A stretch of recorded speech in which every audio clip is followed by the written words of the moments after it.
Hello everyone, welcome back to my YouTube channel. जैसा कि मैंने आपसे वादा किया था कि मैं ईवीएस के एससीईआरटी के बुक जो कि बिहार गवर्नमेंट स्कूल में चलते हैं उसका मैं सारा का नोट्स आपको प्रोवाइड करवाऊंगी। तो आज मैं क्लास 3 का पहला क्लास है जो कि आज मैं करवाऊंगी। तो इसी के साथ चलिए आज का मैं क्लास स्टार्ट करती हूँ। और अगर आप लोगों को मेरे द्वारा बताई गई जानकारी पसंद आए तो चैनल को लाइक, सब्सक्राइब और शेयर करना ना भूलें। तो ये है एससीईआरटी कक्षा 3 का नोट्स जो कि जिसका कि पहला चैप्टर है चाचा की शादी कविता। इसमें ज़्यादा कुछ नहीं दिया गया है, इसमें बहुत ही छोटे छोटे पॉइंट आपको मिलेंगे जो आपको याद करना ज़रूरी है। तो पहला है जो ब्लड रिलेशन के सवाल बनते हैं जो रीजनिंग में पूछा जाएगा। तो इसमें रिलेशन के बारे में बताया गया है, जैसे कि नाना, तो नाना किसको कहते हैं? माँ के पिता को। मामा, मामा किसको बोलते हैं? माँ के भाई को। चाची किसको बोलते हैं? चाचा की पत्नी को। नेक्स्ट हम लोग देखते हैं पार्ट 2। तो पार्ट 2 है हमारा परिवार। इसमें बताया गया है कि एकल परिवार क्या होता है और संयुक्त परिवार होता है। एकल परिवार मतलब होता है माँ, पिता और उनके बच्चे। अगर ऐसा फैमिली है तो उसको हम लोग बोलेंगे एकल परिवार। वहीं संयुक्त परिवार ऐसे फैमिली को बोलते हैं जिसमें दादा, दादी, माता, पिता, चाचा, चाची, चचेरे भाई बहन, बहन के बच्चे रहते हों, तो ऐसे फैमिली को हम लोग बोलेंगे संयुक्त परिवार।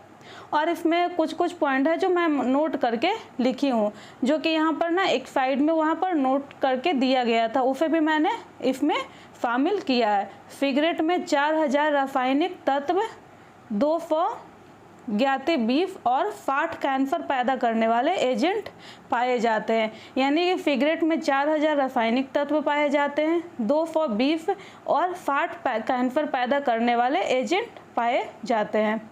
नेक्स्ट हम लोग चलते हैं पार्ट 3 में।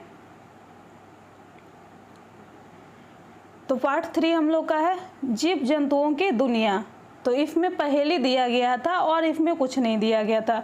तो पहेली नंबर फर्स्ट था, काली काली मैं मतवाली, करती रहती मैं जुगाली। तो कौन ऐसा जानवर है जो काली काली मैं मतवाली, करती रहती हूँ जुगाली? तो कौन जानवर होगा? भैंस। हरे हरे हैं मेरे पंख, लाल मेरी चोंच के रंग। तो कौन सा पक्षी होगा? तोता।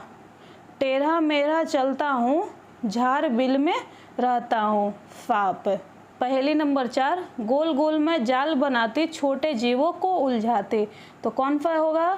कीड़ा मकड़ी। फिर इसमें बोला गया था कि मांसाहारी किसे कहते हैं और शाकाहारी किसे कहते हैं और सर्वाहारी किसे कहते हैं? तो मांसाहारी किसे कहते हैं? वैसा जीव जो मांस खाते हैं। और शाकाहारी जीव वो जीव जो मांस नहीं खाते। क्या खाते हैं? शाकाहारी जीव पेड़ पौधों से अपना भोजन प्राप्त करते हैं। और सर्वाहारी किसे कहते हैं? जो जीव पेड़ पौधे तथा मांस दोनों खाते हैं, उसे हम लोग बोलते हैं सर्वाहारी। चलते हैं हम लोग नेक्स्ट पार्ट 4 पर। इसमें है रंग बिरंगे पंख चैप्टर दिया गया है। इसमें क्या है? पक्षी के बारे में वो बताया गया है और वो क्या खाते हैं उसके बारे में बताया गया है। तो पक्षी क्या है? गौरैया। तो गौरैया क्या खाते हैं? चावल, गेहूं, कीड़े खाते हैं और कहाँ रहते हैं? पेड़ पर। बाज, बाज क्या खाते हैं? सांप, छिपकली, चूहे, खरगोश, गिरगिट, इटिफी, ये सब को खाते हैं। कौवा, मांस, कीड़े, मकोड़े, रोटी, इटिफी, ये सारे चीज़ कौन खाते हैं? कौवे। और इसमें पक्षियों के चोंच के बारे में भी बताया गया है, जो कि हम लोग क्या है सीटेट का तैयारी कर रहे थे तब भी ये पढ़े थे और इसको मैंने एनसीईआरटी के बुक से लिया है। तो इसमें क्या है? बाज, चील और गिद्ध जैसे मांसाहारी पक्षियों की चोंच छोटी और हुक की तरह मुड़ी होती है। यानी कि बाज, चील और गिद्ध जैसे मांसाहारी जो पक्षी रहते हैं उनके चोंच छोटी और हुक की तरह मुड़ी होती है, क्योंकि वो क्या खाते हैं? मांस वगैरह खाते हैं, तो उसमें उनको खाने में आसानी होता है। तोते की चोंच घुमावदार होती है जो फल कुतरने में मदद करती है। तोते की चोंच कैसी होती है? घुमावदार होता है, इसीलिए वो क्या करते हैं? फल को कतरने में मदद करती है। तीसरा पॉइंट देखिएगा, कबूतर, गौरैया आदि की चोंच छोटी और मजबूत होती है जो अनाज के दाने को तोड़ने में सक्षम होती है। तो जो छोटा पक्षी रहता है, कबूतर हुआ, गौरैया हुआ, ये सब की चोंच है जो छोटी और मजबूत होती है।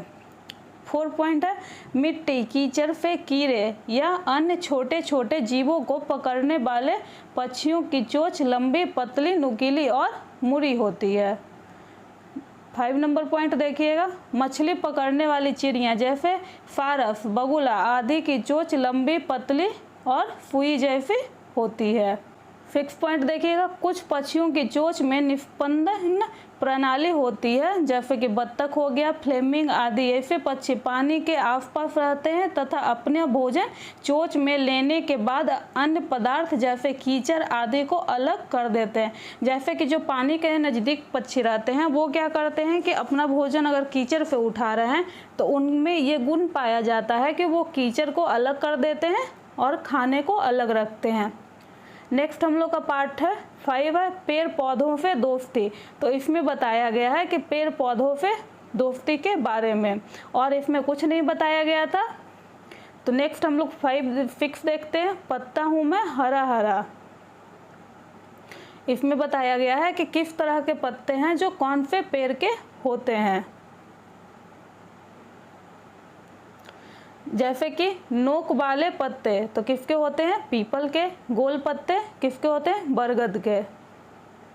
बरगद, मजबूत मोटा तना शाखाओं से जड़ें लटकती है जो जमीन तक चली जाती है तथा पेड़ के सहारा देती है। आप लोगों ने गांव में भी देखा होगा कि जो बरगद की पेड़ रहती है वो मजबूत होता है, उसका तना मोटा रहता है और शाखाओं पे क्या होता है, एक जड़ लटकती है जो जमीन तक चली आती है। पार्ट 7 अब हम लोग देखते हैं, तरह तरह के भोजन। तो कौन से फेस्टिवल में किस तरह का भोजन खाया जाता है इस चैप्टर में इसके बारे में बताया गया है। तो यहाँ मेष संक्रांति में क्या खाया जाता है, सत्तू। भोजपुर में क्या खाया जाता है, लिट्टी चोखा। वहीं मिथिला में क्या खाया जाता है, दही चूड़ा। तमिलनाडु और आंध्र प्रदेश और केरल में क्या खाया जाता है, इडली डोसा। और केरल में क्या खाया जाता है, नारियल तेल का वहाँ प्रयोग होता है। और इसमें शाहजहां और औरंगजेब की कहानी के बारे में दिया गया था। अब इसमें बहुत बताया गया है बच्चों के लिए त्यौहार के बारे में, कौन सा विशेष प्रकार के खाना खाते हैं उसके बारे में बताया गया है। जैसे छठ, तो छठ में हम लोग कौन सा खाना प्रसिद्ध होता है, ठेकुआ। होली में क्या खाते हैं हम लोग, गुजिया, पकौड़ी, कचौरी, ये सारे फल खाना खाते हैं। ईद में क्या खाया जाता है, सेवई, खीर। क्रिसमस में भारत में बिरयानी और चिकन खाया जाता है। दिवाली में मिठाइयाँ। पूफ में खीर पीठा खाया जाता है। आद्रा नक्षत्र में खीर। शनिवार को यहाँ खिचड़ी खाया जाता है। अब चलते हैं नेक्स्ट चैप्टर पार्ट 8 पर। तो पार्ट 8 में कुछ कच्चा कुछ पक्का बच्चों के लिए बताया गया है। तो यहाँ पर कच्चे खाई जाने वाली चीज़ें क्या होता है, जैसे खीरा हो गया, चुकंदर हो गया, सेब हो गया, अंगूर हो गया। ये सारी चीज़ को हम लोग क्या करते हैं, कच्चा ही खाते हैं। फिर पकाकर खाई जाने वाली चीज़ जैसे चावल, रोटी, मांस, ये सब चीज़ को हम लोग क्या करते हैं, पका कर खाते हैं। और कुछ ऐसी चीज़ें हैं जिसको हम लोग कच्चा भी खाते हैं और पका कर भी खाते हैं, जैसे गाजर और पत्ता गोभी, और भी बहुत सारी चीज़ें हैं।